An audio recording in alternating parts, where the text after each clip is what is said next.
Next, on the validity function, also we are delighted to have the Honorable Director, Chandrabhas Sir, and also accompanying with our National Organizing Secretary of Vijnana Bharati, Jayant Sahasrabudhe. So I am cordially inviting them to having in the dais, along with our Vivek Sir and also Gopalakrishnan Sir. Good evening. Good evening and welcome to this valedictory function. We are almost nearing the end of this one-day program that has been organized to commemorate the contributions of Vikram Sarabhai. And in this valedictory function, we are blessed to have with us Professor Chandrabhas Narayana, who is the Director of Rajiv Gandhi Center for Biotechnology, one of the pioneering institutions in the state that has been doing relentless service during the time of pandemic, doing all the COVID testings and associated protocols. And this procedure has saved many Keralites from the infection, and we are grateful to Rajiv Gandhi Center for its outstanding contributions at this time of the pandemic. Professor Chandrabhas Narayana is an acknowledged spectrophotophysicist from the Indian Institute of Science. He has moved as the director of Rajiv Gandhi Center a year or two back. So we are also grateful and blessed to have him for the valedictory function. I have already introduced Jayant ji. He is the National Organizing Secretary of Vijnana Bharati, and he is primarily responsible for promoting, the Indian values of science and promoting the use of Indian context, particularly in the implementation of scientific programs and educational policies of the country. Sri Vivek Pai is the National Secretary of Vijnana Bharati. He is stationed in Kerala and coordinating all the activities of the Vijnana Bharati and Swadeshi science movement, and all the programs that we carry out under this umbrella is under his leadership, and that is why you see such a kind of professionalism in all the functions that we do. So I welcome all the dignitaries on the dais. Dr. N. Gopalakrishnan is also associated with the Swadeshi science movement, and he will be proposing the vote of thanks. So with this brief welcome address, may I now invite Sri Vivekananda Pai for the presidential address. Respected Chandrabhas Narayana ji, Jayant Sahasrabudhe ji, Dr. Gopalakrishnan ji, Harish ji, and many colleagues from Vijnana Bharati Swadeshi Science Movement, respected teachers, students coming from different schools of Thiruvananthapuram district. We have had a very informative day through the whole day today, starting with Somnath sir's and Jayant Sahasrabudhe ji's remarks in the morning, and now we are coming to the closure of this program, and we are also running a bit late, so I am not going into much. Only thing I want to tell you is one very important point that Somnath sir answered when I think Niranjan asked that question, what was your experience of making the GSL with 3? And he said, make from a sketch on a paper to after 10 years a 50-meter tall rocket. That conversion, it was not an experience of work, it was an experience of joy. So I think that is one very important takeaway from this day's deliberations, that whatever we are doing, let us do it fully involved and enjoying and not under pressure. So that is one thing that is, I may say, needed much more in our education and especially science education. So Somnath sir also mentioned about the national education policy, and this national education policy also gives stress on learning by doing.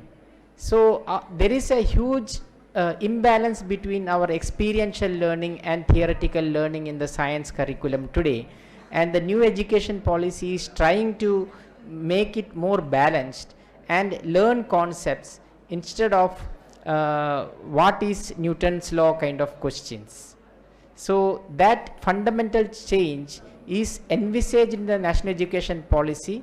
Let us all get the message of what Somnath sir said about learning being an enjoyment, and make that vision in the national education policy happen. All teachers, all students, we have to look fundamentally differently again towards our education. That is one message that we can imbibe today. With these words, I am concluding my remarks. Namaste. Thank you, Vivekji. May I now invite Sri Jayant Sahasrabudhe for the keynote address on the topic Swatantrata and Science, Role of Vikram Sarabhai. Respected Dr. Chandrabhas ji, my colleague and friend Vivek ji and Gopal Krishnan ji,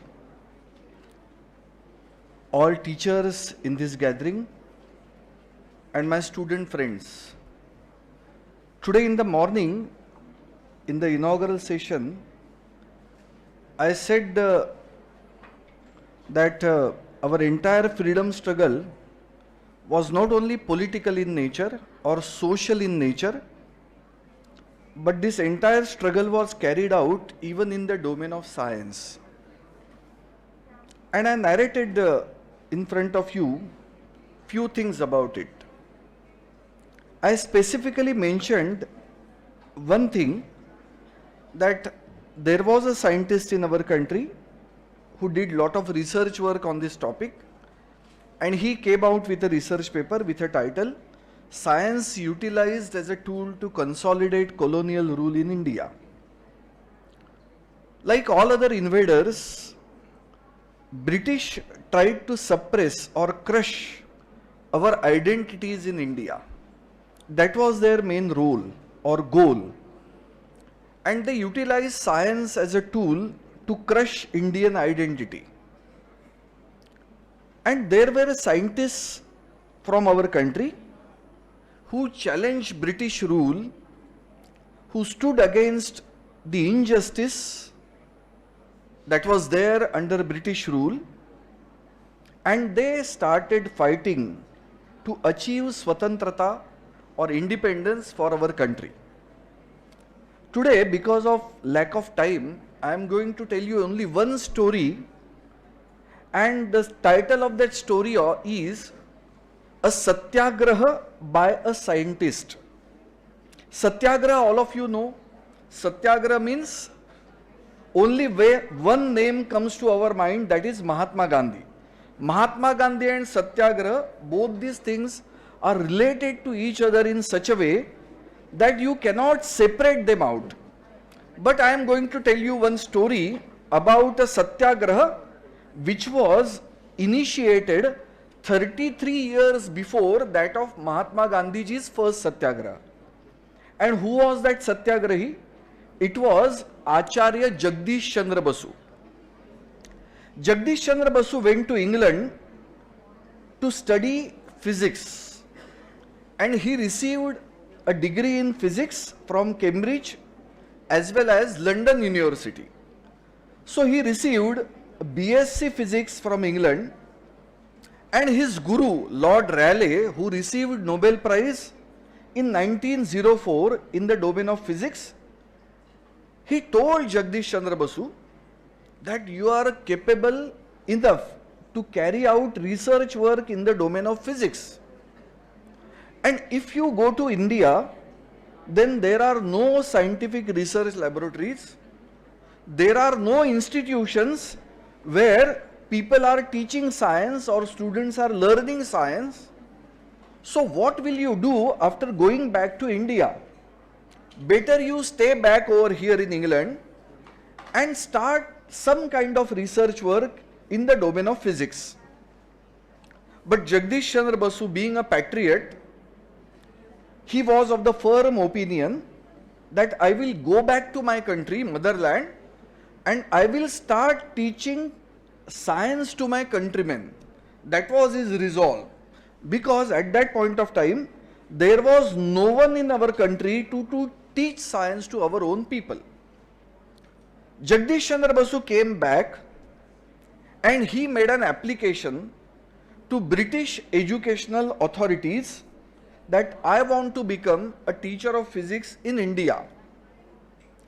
But British people very cunningly divided education system in two parts. One part was known as Imperial Education Service, where only white-skinned people, that means British people only, used to become teachers. And there was another service that was called as Provincial Education Service, where only black-skinned Indians used to become teachers. Then what kind of difference or injustice was there? A British teacher having same qualification as that of Indian teacher, but the salary that British person will receive, say for example 1000 rupees, then Indian teacher used to get only 300 rupees. So 2/3 less than that of white skinned British person or teacher. So that was the injustice. Though qualifications of both the teachers were same, their knowledge was same, even skills were same, but even then that kind of discrimination was there. As soon as he applied for that, he was thinking that I have received a degree from England, because though there were 3 universities established in India by British people in 1857, Mumbai, Chennai and Kolkata, they never started teaching science in those universities.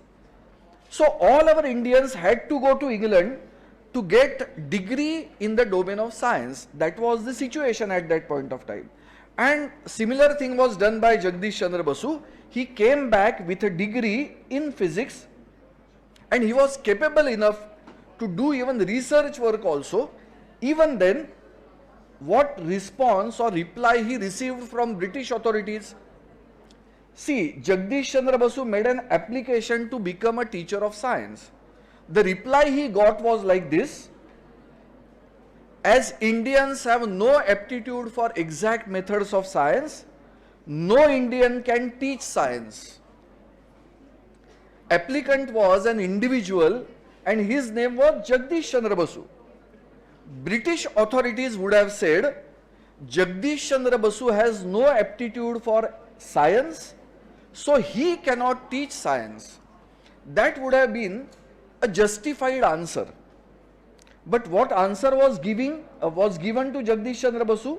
British authorities made a sweeping statement considering all Indians, and what they said, Indians have no aptitude for science. Indians, not only Jagdish Chandra Basu. So no Indian can teach science.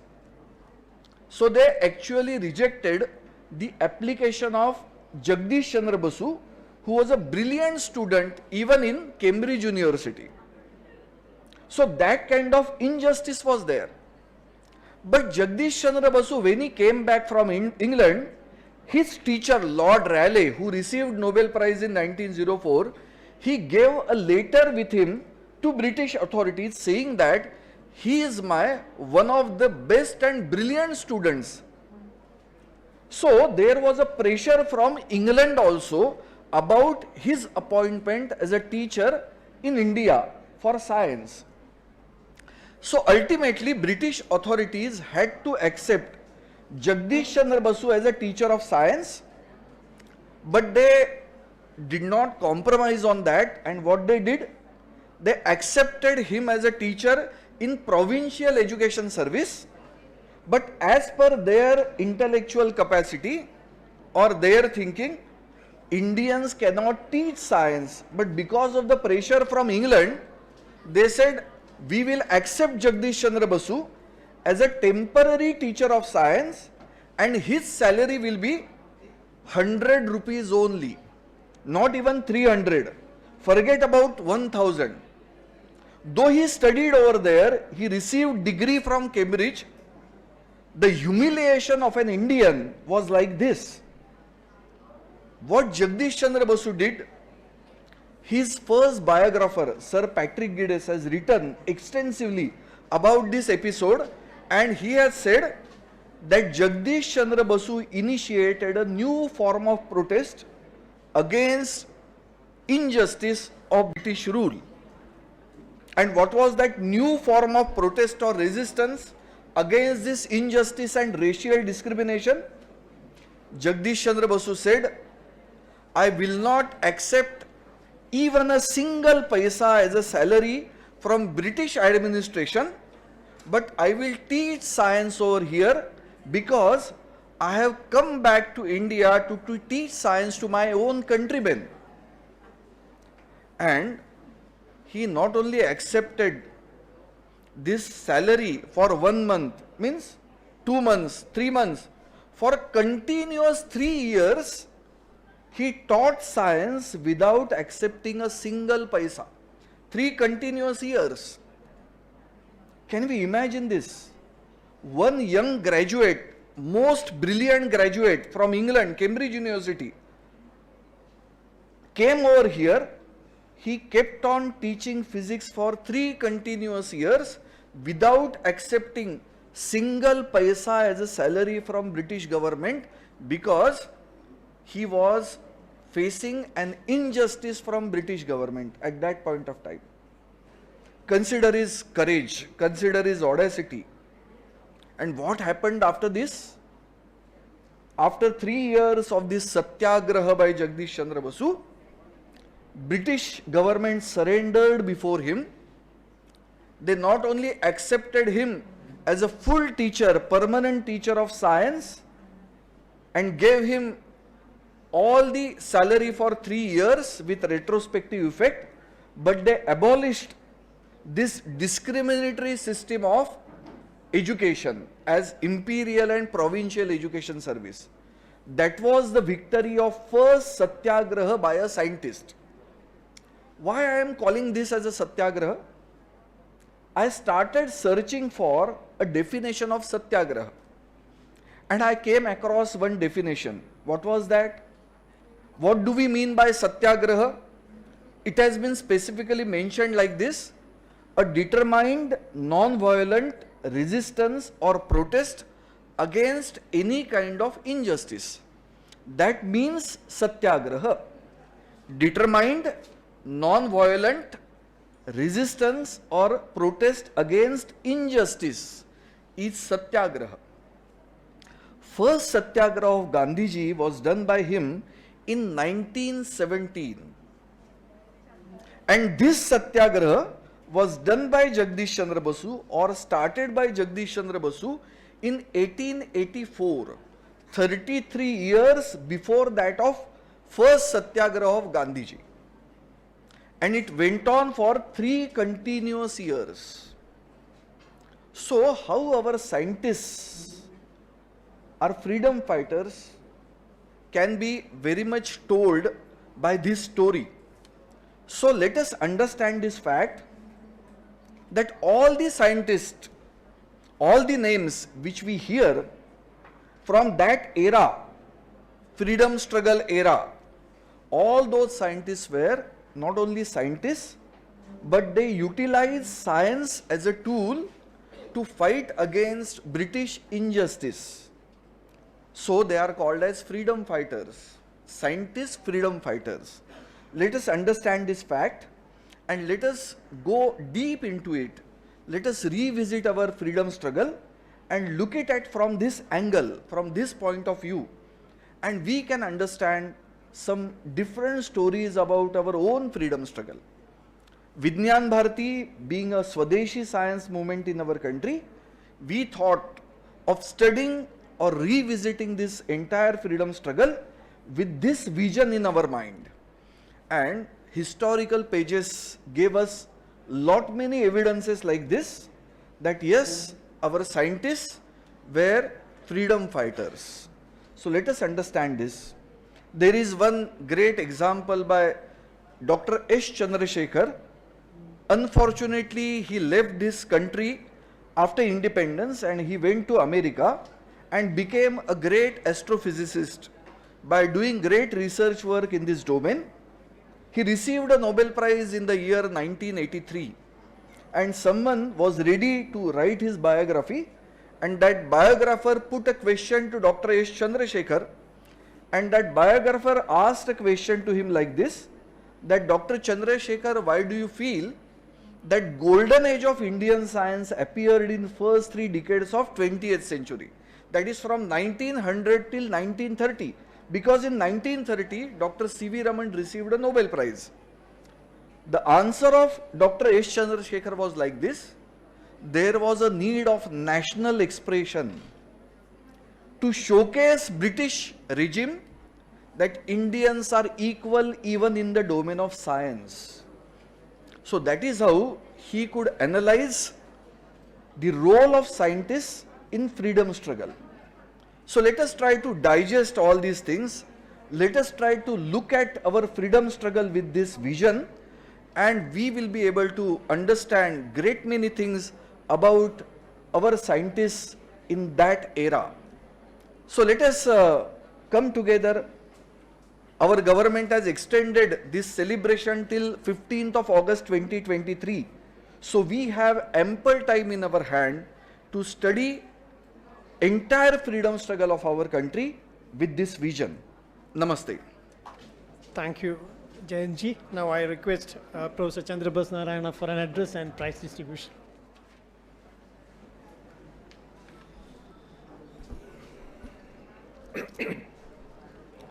Respected Jayant, Sree Vivekananda Sree Gopalakrishnan, Harish, who has been introducing me for many occasions now, students, teachers, my dear friends from our Vijnana Bharati as well as Swadeshi science movement, and ladies and gentlemen. Indeed, I would like to thank at the beginning both Vivekananda Bhai, then Swadeshi Science Movement for inviting me for this particular function. And I always get very excited seeing children of your age. I am envious of you, as well as I am always worried about you. Envious because you get so many people to meet, which we all, when we were your age, found it very difficult to even meet one person of that stature. Worried about you because you people are working way too hard in your education, and most of you end up burning yourself. And that's the sad part of our education, and I hope the new education policy which was mentioned by Vivekananda Pai ji will actually address that issue. We want you people, and especially I am taking that example of the morning what our chairman of ISRO mentioned, that when he was working on his project, he was not feeling like a work, but he was actually enjoying it as some joy of doing things. Today, that is what is missing in all of you. Most of you do things because you are asked to do. I want all of you to realize that you need to be very passionate about things, you need to be enjoying things, and you need to be able to be creative in your domains. The creativity is something which is missing nowadays because of all this excessive coaching classes as well as teaching which is focused on marks. Marks is not always the way to distinguish excellence. It is fundamental knowledge of science which is very, very important. And I want all of you to dwell and try to get the knowledge in science or in the respective field and try to be excellent in that field and try to be creative in those areas. That's the most important thing you should do. And the way you can know whether you are actually doing that is only one test. If you are getting up in the morning after you have finished all of this education and got a job, you are going to a job, if you feel that I want to be in that place, then you are creative. If you are thinking that when do I stop working, then you are not creative. And that's the simple way to judge whether you are really in a job which is creative and you are able to work continuously and tirelessly. At this point of time, I also want to remind you, you would have heard a lot of stories about today our greatest technocrat and a scientist, Vikram Sarabhai, who has been a father of space science. All of you have heard that. But do you also realize that he was not just working on physics, space science, and other aspects? He also was the father of creating School of Management. The first Indian Institute of Management, Ahmedabad, was created by him. He was the first one to realize science popularization is very, very important for children. So he started this movement which actually has caught up now, and we are actually educating all of you. Science education was started by him. This was not all. He was also passionate about art and fine arts. Indeed, he started the first performing arts school in Ahmedabad. So you can see, scientists need not be only doing science or things like that. You also have other relaxations in life, and you need to actually look for all of those things and try to be more creative and try to contribute to the nation building. And this is exactly what I want all of you to take home from all the lectures which has happened today, that you need to take back and see how you can contribute towards nation building. It's not just looking after yourself, but looking at how India can be the leader from where we were, and then we went down, and today we are on the upside, and tomorrow you are going to be the people who are going to make us back into the glory years of our yesteryears. I hope all of you are going to contribute significantly, and I hope this particular experience and many more such experiences are going to make you a wonderful citizens of India trying to contribute for the nation building. Thank you very much for this opportunity, and thank you for listening patiently. Thank you, sir. I now request Professor Chandrabhas Narayana to distribute the prizes for the quiz competition. I read out the names, and those winners may please collect their certificates from Dr. Narayana. Prize of the two-round quiz competition goes to Ram Haran and Gautam Krishna of Kendriya Vidyalaya SAP Camp Perukada.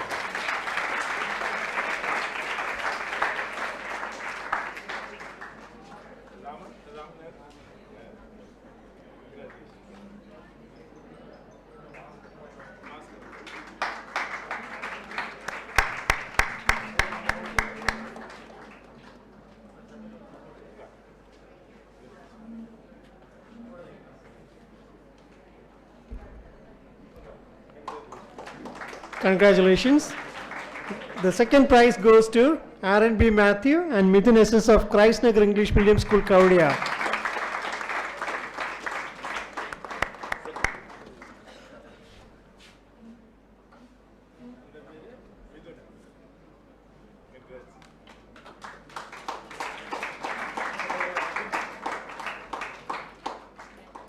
So congratulations, Aaron and Mithun. The third prize goes to Shreya Mahesh and Aparna Udayan of Chinmaya School, Mervamud.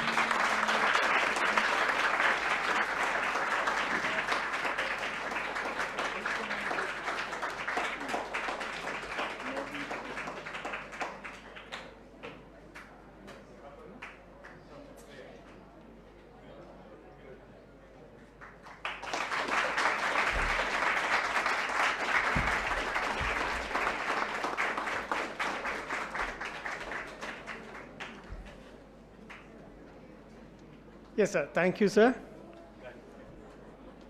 I now request Jayant ji to hand over a memento to Professor Chandrabhas Narayana.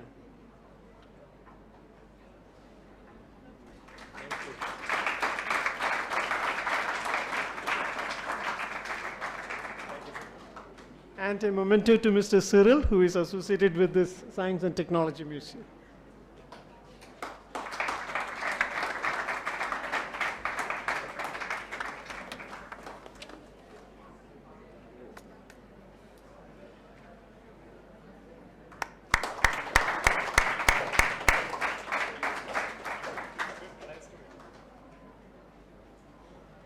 Thank you, sir. Dr. R. Gopalakrishnan is invited to provide the vote of thanks. Evening. Namaste. So I am not taking more time, just 3 minutes. Okay. So I would like to express our sincere gratitude and my thanks to Chandrabhas sir. He is a very busy person, so he has come here and delivered a very useful speech to all of you. So thank you very much, sir. So there is no introduction for our Jayant ji sir. He is our family member, he is our brother, our well-wisher and our guide. So this is a time to express our sincere gratitude and thanks to sir. Then our Vijnana Bharati sir, he is also a leading member and a role model for all of us. So we are very much proud. So not the least, I am expressing our sincere gratitude to our children, the teachers, the school, and all other media persons and my colleagues. So it is a very privileged event and all the best wishes. Thanks.